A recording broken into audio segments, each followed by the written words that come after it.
এসেছি আমার ব্যাগের কালেকশন। আমি বলেছিলাম যে আমি কিছু কালেকশন আস্তে আস্তে আস্তে আস্তে তোমাদেরকে দেখাবো।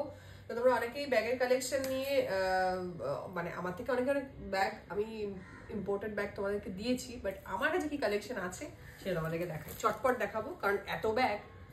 এটা হচ্ছে ফার্স্ট একটা কালেকশন, একদম গোল্ড টাইপের কালার, বাট একদম ম্যাট গোল্ড টাইপের একটা কালার। এটা গেল। আচ্ছা, এটা একটা ব্যাগের কালেকশন, একটা ব্যাগ যেটা পুরোটা জুট দিয়ে আর লেদার দিয়ে আছে। এটা একটা এরকম হ্যান্ড ব্যাগ টাইপের। আচ্ছা, এখানে একটা ব্যাগিটের ব্যাগ আছে। এটা এরকম ভাবে লম্বা ভাবেও নেওয়া যায়, আবার অ্যাডজাস্টও করা যায়। না, এটা লম্বা ভাবে, হ্যাঁ এখান থেকে অ্যাডজাস্ট করা যায়। ব্যাগিটের একটা ব্যাগ। আচ্ছা,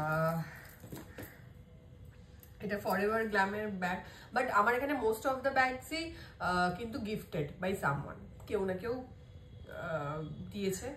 তো আমি কিনেছি খুব কম, বাট প্রচুর গিফট পেয়েছি। তো ফরএভার গ্ল্যামের একটা, যেহেতু আমি ব্যাগ ভীষণ ভালোবাসি, কালারটা খুব সুন্দর। এখানে আরেকটা ব্যাগ, এটা খুব সুন্দর দেখতে এবং লেদারের, একদম পিওর লেদারের, খুব ভালো। চটপট করেই দেখাচ্ছি বিকজ অনেক ব্যাগের দেখানোর আছে। এটা একটা গেল। এখানেও একটা ছোট এরকম ভাবে হ্যান্ড ব্যাগ টাইপের নেওয়া যেতে পারে, রেড কালারের, খুব সুন্দর। এটা হোয়াইট ড্রেসের সাথে খুব ভালো যাবে। এটাও একটা ব্যাগিটে, এটাও একটা রেড ঠিক নয়, একটু cherry red kind of bag, ব্যাগিটে। এটা একটা ফারি ব্যাগ, এটা আমি বোধহয় কিনেছিলাম কোথাও থেকে, বাট এটা নট ব্যাগ, এটা ব্র্যান্ডেড নয় একদমই। এখানে ক্লাচ টাইপের আছে, গোল্ড ক্লাচ, এটাও গিফট পেয়েছি। এখানে ক্লাচের অনেকগুলো আছে, একটা ইয়েলো ক্লাচ আছে, এটা বহু দিনের পুরনো, এটা অনেকটা রং উঠে গেছে, বাট এটা খুব ফেভারিট। এই প্রিন্টটা তখন খুব ট্রেন্ডি ছিল, মানে খুব এখনো খুব ট্রেন্ডি ব্যাগ একটা। এটা একটা ক্লাচ ব্যাগ, এটাও গিফটেড, এটাও গিফট পেয়েছি আমি, খুব সুন্দর দেখতে এটাও। এখানে একটা, এটা খোলাই হয়নি, ল্যাভির একটা ব্যাগ আছে, এটাও ক্লাচ ব্যাগ, এটাও খোলা হয়নি আমার, এটা খোলা হয়নি, বাট খুলে একটু রেখে দিচ্ছি।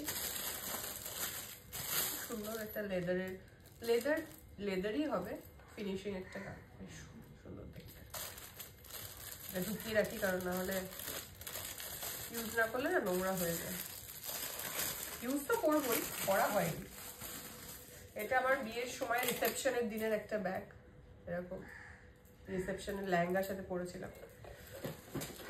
আগেন একটা রেড ক্লাচ, এটাও খুব ভালো দেখতে, একদম পিওর লেদারের। এটা একটু মাঝে মধ্যে রোদ্দুরে একটু দিতে হয় এগুলো, নাহলে লেদার নাহলে নষ্ট হয়ে যাবে। এখানে একটা ব্ল্যাক ব্যাগ আছে, এরকম কোমরের মধ্যে দিতে হয়, এটা খুব ভালো, ঘুরতে গেলে খুব ভালো এটা ইউজ করার জন্য। এটা ছোট্ট একটা এমনি টুকটাক ইউজ করার জন্য এটা। এটাও খুব সুন্দর দেখতে একটা ব্যাগ, ওই অ্যালেন সোলি, কালারটাও খুব ভালো। এখানে আরেকটা ব্যাগ আছে লেদারল্যান্ডের, কত ব্যাগ ইউজ হয়। এখানে একটা ব্যাগ আছে ল্যাভি, এখানে একটা হোয়াইট ব্যাগ আছে, ব্যাগিটের আবার একটা ব্যাগ, এটা ঠিক রেড নয়, পিঙ্ক টাইপের।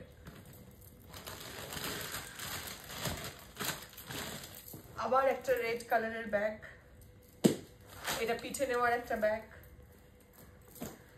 এইটা হচ্ছে খুব ইন্টারেস্টিং একটা ব্যাগ, এটা মেকআপ বক্স হিসেবে ইউজ করা যায়, দেখে টিফিন বক্স লাগছে, বাট এটা হচ্ছে মেকআপ বক্স, খুলছি না, এরকম একটা দেখতে।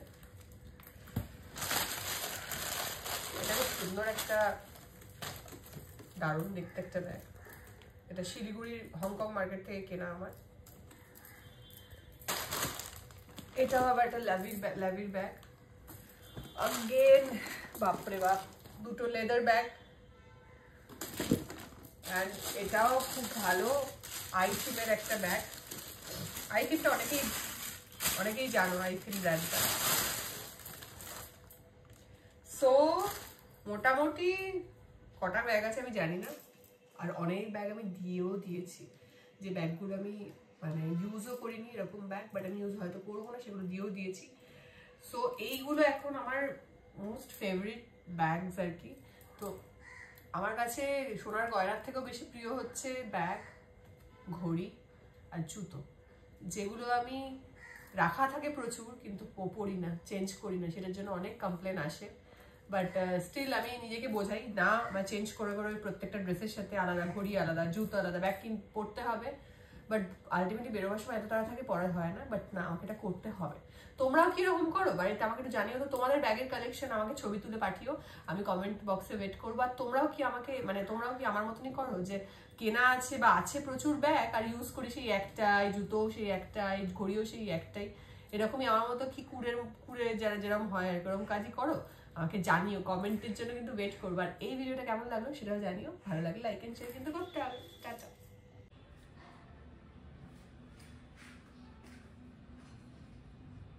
ও বাবা,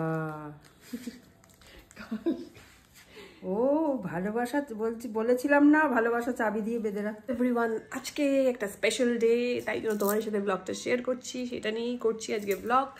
আজকে হচ্ছে আমার শাশুড়ি, মানে তোমাদের সকলের প্রিয় শ্রদ্ধেয় তরুণ কুমারের মেয়ে, গিফট রেখেছি। এই দুটো অ্যাকচুয়ালি, এটা ভিডিওটা দেখলে জানতে পারবে, এই দুটো অ্যাকচুয়ালি কালকে যখন আমি এইটা নিয়ে প্রোডাক্টগুলো নিয়ে লাইভ করছিলাম তখন এই দুটো জিনিস ভীষণ পছন্দ হয়েছিল। তো আমাকে বলছিল যে ওগুলো কি তোমার বুক হয়ে গেছে? তো আমি তার সাথে সাথে দুটো গল্প শুনতে হবে। তো মানে উনি ওনার বাবার কাছে কীভাবে ছোটোবেলায় জন্মদিন পালন করতেন, বাবা শুধু নয়, বাবা মা দুজনের কাছে, এবং জেঠুর কাছেও, দুই জেঠু এবং বাবা সবাই মিলে কিভাবে জন্মদিন পালন করেছে, কিছু ছোটোখাটো গল্প জেনে নি, চলো।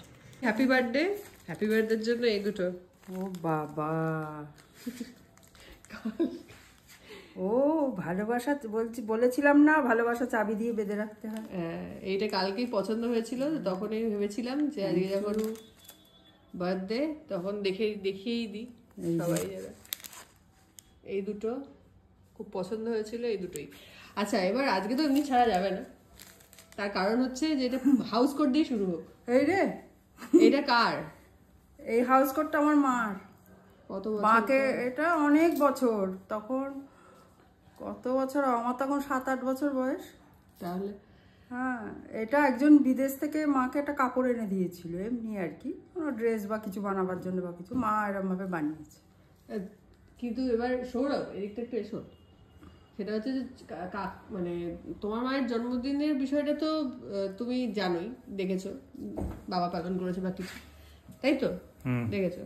তাই এবার এর বিষয়টা বলো, সেটা হচ্ছে তোমার বাবা মা বা জেঠুরা। আমার সবচেয়ে বড় কথা হচ্ছে যে আমার জন্ম হচ্ছে এখানে বেগবাগানে অকল্যান্ড নার্সিংহোম ছিল, ওখানে আমার জন্ম। আর আমার যে ডাক্তার ছিলেন তিনি ছিলেন ডক্টর রনেন সরকার, আমরা রুনু জেঠু বলে ডাকতাম। রুনু জেঠু ছিল আগেকার দিনে যে সিনেমা করতো কাজুরি গুহর বর। আর রুনু জেঠু একদম আমাদের ফ্যামিলি মেম্বার ছিল, আমাদের মানে আমার বাবা মা। রুনু জেঠু আমার বাবার থেকে অনেক বড়, আমার জ্যাঠারই মানে বন্ধু বলতে গেলে। তা সেই অকল্যান্ড নার্সিংহোমে আমি হয়েছিলাম 64 সালে 21শে নভেম্বর। বয়সটা সবাই জেনে গেল, জানার কিছু নেই তো, সবাই জেনে গেল, মেয়েদের বয়স বলতে নেই, বয়স জানার কিছু ব্যাপার না। গল্প বলার সময় আর সত্যি কথা বলতে কি, আমি সিনেমাও করি না, থিয়েটারও করি না, সিরিয়ালও না করতে। থিয়েটার করতাম মানে কি, সে এমনি আর কি, কোনো সংস্থা এতে আমরা করেছি, বা স্কুলে করেছি, একটা স্টেজেও তো মানে স্টেজ পারফরমেন্স করেছি। যে বাবার মতো দেখতে লাগছিল, হ্যাঁ সবাই বলেছিল আমার বাবা। আমি আজকের দিনে সৌরভকে বলে যে নাকি বাবার মতো, তোমার দাদুর মতো দেখতে, কিন্তু অ্যাকচুয়ালি দাদুর মতো কাকে দেখতে সেটা হচ্ছে। আর সবচেয়ে বড় কথা হচ্ছে আমি আজকের দিনটা সবসময় মনে করি এটা আমার বাবা মার দিন। বাবা টেকনিশিয়ানে শুটিং করছিলেন, যেই শুনেছে মেয়ে হয়েছে সঙ্গে সঙ্গে বাবা সারা টেকনিশিয়ানের যত ইন্ডাস্ট্রির যত লোক ছিল ওখানে, আর্টিস্টরা, তারপরে এমনি টেকনিশিয়ানরা, সবাইকে বাবা মিষ্টি খাইয়েছে। আচ্ছা, তুমি আমাকে একটু বলো যে একটা বলেছিলে না যে বছর জন্মদিনের ছবিটা দেখেছিলাম ওইখানে, তো তোমার বাবা এবং জেঠুরা, দুই জেঠু, সবাই তো এক জেঠুর কথা জানে, মানে উত্তম কুমার, আর এক জেঠুও তো খুব মানে শান্তশিষ্ট ধীর স্থির আরেকজন জেঠুও রয়েছেন। সবাই মিলে তোমার জন্মদিন পালন করার একটা স্মৃতি, কোনো একটা জন্মদিনের স্মৃতি। এমনিতে ভাবে করতো না, আমার মা, আমার মেয়ে হয়েছে এখন, মেয়ের জন্মদিন সে ছোট্ট থেকে, সে প্রথম কথা হচ্ছে ছোটবেলায় ওই ছোট ছোট গয়না বানিয়ে দিত, মুকুট বানিয়ে দিয়েছে, হাতে দিয়ে। তখনকার দিনে মা একটা জিনিস বলতো যে তুমি যতই কেক কাটো আর যাই করো, কিন্তু সকালবেলা যে পায়েস আর 5টা ভাজা দিয়ে যে বাঙালিদের এটাই হচ্ছে আসল জন্মদিন, সবার আশীর্বাদ নিয়ে। তোমার যে ছবিটা আছে ওই একটা জন্মদিনের, ওটা উত্তম, তোমার জেঠুর কোলেই। হ্যাঁ, ওটা তো আবার এই পুরনো কলকাতায় ইন্দ্রজিৎ নন্দী বলে সে দিয়েছিল চিলড্রেন্স ডেতে। তোমার ছবি শেয়ার করে লিখেছে উত্তম কুমারের কোলে, ওই ছবিটা শেয়ার, ওটার থেকেই আরো বেশি এক্ষুনি তোমার প্রশ্নটা এলো মাথায়। ওই ছবিটা দিয়েই শেয়ার করে তোমাকে হ্যাপি বার্থডে জানিয়েছে আমার প্রোফাইলে, তো তাই জন্যই আরো ওইটাই গল্পটা যিনি জানিয়েছেন তাকে আমার হয়ে অনেক ছোট একজন মেয়ে এখানে এসেছিল দেখা করতে। যাই হোক, তোমাদের মানে তার মানে তো সেই সময় তো তুমি বা মিশি সবাই তো জন্মদিন একসাথে, মানে সবার তো পালন হতো। সবচেয়ে বড় কথা, আমার ঝিমলি নামটা আগেকার দিনের মানুষ যখনই বলি ঝিমলি, তোমরা ও না, যেই বলে তরুণ কুমার ভাই বলছে ও ঝিমলি, মানে আগেকার দিনে যে সে উল্টো রথ প্রসাদ সমস্ত বই বেরোতো না, তখন আমার মা ওই কি করতো, তখন তো আর এত মিডিয়া টিডিয়া ছিল না, ওই কি বলে কোনো কারোর ছবি, মানে কেউ ছবি তুলে দিল বা কিছু করলো, সেই লোকটাই হয়তো কাগজের কোনো ইয়েতে কাজ করে বা কিছু করতেন, তা সেই সূত্রে সেইভাবে আমাদের উল্টোরথ প্রসাদে আমাদের এই ছবিগুলো বেরোতো। সেই সূত্রেই আগেকার দিনের মানুষ ঝিমলি নামটা ওই জন্য জানে। হ্যাঁ, ঝিমলি নামটা এই জন্য ফেমাস। হ্যাঁ, কেউ যদি বলতে ও তরুণ বলতে পারি, আমি বলি সেটা হচ্ছে যে যতই জন্মদিন পালন এই বাড়িতে হোক বা না হোক, তবে মেয়েদের যথেষ্ট মানে কদর দেওয়া হতো বা যথেষ্ট ভালোবাসা দেওয়া হতো দুই বোনই, মানে মিশি মানে সৌরভের মাসি এবং আমার শাশুড়ি, দুজনকেই খুব যথেষ্ট ভালোবাসা দেওয়া হতো। এবং বোধহয় মেয়েদেরকে তোমার আসলে এই যে আমার যেমন বড় জ্যাঠার ছেলে গৌতম হয়েছিল, কিন্তু বড় জ্যাঠা আমাদের বড় জ্যাঠা মানে বলে দিই হয়েছে, এবারে আমাদের দুই মেয়েকে খুব ভালোবাসতো, সবসময় বলতো আমাদের মেয়ে। হ্যাঁ, যেহেতু ছেলে হয়েছিল মেয়ে ছিল না, ওই জন্য আমাদের খুব ভালোবাসতো, সেই বিষয়টা সবসময় থাকে। আর ওই আমার দিদি বলতে মৌসুমী, ও আমার মেজো জ্যাঠা বরুণ কুমারের মেয়ে। আমরা সবাই একা একা, কেউ দোকা নেই, কিন্তু আমাদের সবাই ভাই বোনকে দেখলে মানুষ ভাবতো এরা বোধহয় এক পাতেই মানে ভাত খাওয়া। সেটা পরের জেনারেশনেও গেছে, সেটা গড়িয়েছে। তা আমার তো গিফট দেওয়া হয়ে গেছে, তুমি কি গিফট দেবে সেটা বলো দেখি। ভালো একটা ফ্রেম পেয়েছি আমি, মহানায়কের সাথে ফ্রেম। আমি খ্যাটন স্পন্সর তুমি? কি খ্যাটন সেটা এখন বলছি না, ওটা সারপ্রাইজ। তাহলে বললে কেন এখন? না, কিছুই দিচ্ছি না, মেনুটা বলছি না। ও আচ্ছা, ঠিক আছে, তাহলে খ্যাটন স্পন্সর বাই ইউ। আর ঠিক আছে, আসলে ব্যাপার হয়ে গেছে, আমি তো নিরামিষ ভুজি, সেই জন্য এখন একটুখানি চিন্তা ভাবনা করেই খ্যাটনটা তৈরি করতে হয়।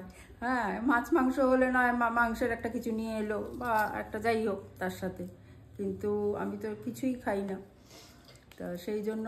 ঠিক আছে, তাহলে সব দর্শকরা নিশ্চয়ই একটু পরে আবার হ্যাপি বার্থডে বলবে তোমাকে। আবার সবাইকে আমার থ্যাংক ইউ, ছোটদের আমার ভালোবাসা, বড়দের আমার প্রণাম, এই বলে এবার তোমার একটা রান্নার এতে আসতে হবে ব্লগে, সেটা সবাই দর্শকরা একটু কমেন্ট করবে তো, রান্নার ব্লগ, মানে তখনকার রান্না, তোমাদের মানে পুরনো রান্না, তোমাদের এই বাড়ির রান্না নিয়ে তুমি তোমার কাছ থেকে রান্না দেখতে চাই কিনা, এটা দর্শকরা কমেন্ট করবে। আচ্ছা, যদি এটা কাকে দেখতে পাবে, তুমি দেখতে পেলে, তাহলে তোমাকে আসতেই হবে, এটা দর্শকের উপর ডিপেন্ড করছে, তাই তো? ঠিক আছে, জানিও তো।